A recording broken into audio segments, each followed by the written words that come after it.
తిప్పుతా, సూర్యునైనా వెనక పంపేస్తా. మరణదూత వస్తే మరణదూతాన్ని పక్కన పంపి మరణంలో జీవం అనే ఆయుషైనా నేను ఇవ్వగలను. ఆ దేవుడే నా దేవుడు, నీ దేవుడు, మన దేవుడు. మరి ఈ రోజున మన ఆత్మీయ జీవితంలో ఏ స్థాయిలో ఉంటున్నాం, ఏ స్థాయిలో ఎదుగుతున్నాం?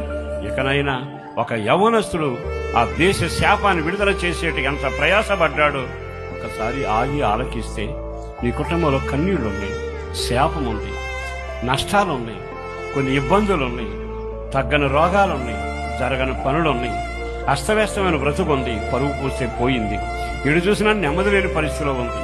వీటికి విరుగుడు నువ్వే చేయాలి, వీటికి పరిష్కారం నీవే చేయాలి.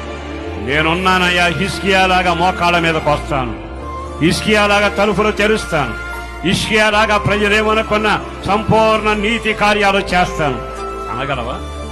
అలాంటి తీర్మానం నీవు చెయ్యి. ఈరోజు మరలా అద్భుతం జరగబోతుంది.